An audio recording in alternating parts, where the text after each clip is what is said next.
பனையின் வாழ்வியலை வெளிப்படுத்தி அதை சார்ந்த தொழிலை மீட்டெடுக்கும் நோக்கில் வரும் 24ஆம் தேதி சனிக்கிழமை பனைக்கனவு திருவிழா நடைபெறுகிறது. விழுப்புரம் மாவட்டம் நரசிங்கனூர் கிராமத்தில் நடைபெறவிருக்கும் 4ஆம் ஆண்டு பனைக்கனவு திருவிழா பற்றி பனையேரி பாண்டியனிடம் நமது செய்தியாளர் கோபிநாத் நடத்திய நேர்காணலை பார்க்கலாம். உலக அளவில் புகழ்பெற்ற விழுப்புரம் மாவட்டத்தில் கஞ்சனூர் அடுத்துள்ள பூரிக்குடிசையில் பனங்காட்டில் பனை கனவு திருவிழா 4ஆம் ஆண்டு வருகின்ற 24ஆம் தேதி மே மாதம் நடைபெற உள்ளது. இந்த திருவிழாக்கான பனை திருவிழாக்கான ஏற்பாடுகள் எப்படி இருக்குது, முன்னேற்பாடுகள் என்னென்ன பண்ணியிருக்காங்கன்ட்டு தமிழ்நாடு பனையேரியில் பாதுகாப்பு இயக்கத்தினுடைய ஒருங்கிணைப்பாளர் பாண்டியன் அவரிடம் நம்ம இது குறித்து விரிவாக கேட்போம். இந்த திருவிழாவில் என்னென்ன அரசுக்கு கோரிக்கை வைக்க போகிறாங்க, என்னென்ன முன்னும் மாதிரியாக இந்த திருவிழா நடத்த போகிறாங்க, இதில் என்னென்ன அம்சங்கள் இடம்பெற போகிறது, இதில் யார் யார் கலந்துக்க போகிறாங்க, பலதை நம்மக்கிட்ட பகிர்ந்து கொள்ள உள்ளார். அவர்கிட்ட நம்ம பாண்டியன்கிட்ட இதை பற்றி கேட்போம்.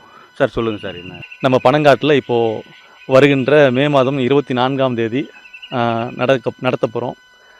இந்த திருவிழாவுடைய நோக்கம் என்னென்னா, பனையேரிகளுடைய தற்சார்பு பொருளாதாரத்தை பெருகிறதுக்காக அவங்களுடைய சட்ட சமூக பாதுகாப்பை உறுதிப்படுத்துறதுக்காகவும் அவர்களுடைய உற்பத்தி பொருட்களான பனை உணவுப் பொருட்கள், பயன்பாட்டு பொருட்கள், அலங்கார பொருட்கள், மருந்து பொருட்கள் இவைகளை எல்லாத்தையும் அவங்களுடைய உழைப்புக்கு ஏற்ற ஒரு நல்ல விலைக்கு நுகர்வோருக்கு கொண்டு போய் சேர்க்கவும், நுகர்வோருக்கும் பனையேரிகளுக்கும் உள்ள அந்த ஒரு உறவு பாலத்தை கட்டமைக்கிறதுக்காகவும், புதுப்பிக்க முடியாத வளங்களை சுரண்டாமல் இந்த மாதிரி பனை சார்ந்த பொருட்களை பயன்படுத்துவதற்கான ஒரு மிகப்பெரிய விழிப்புணர்வை ஏற்படுத்துவதற்காகவும் இந்த திருவிழா நாங்கள் இப்போது ஒருங்கிணைச்சு தொடர்ந்து நடத்திட்டு வரோம்.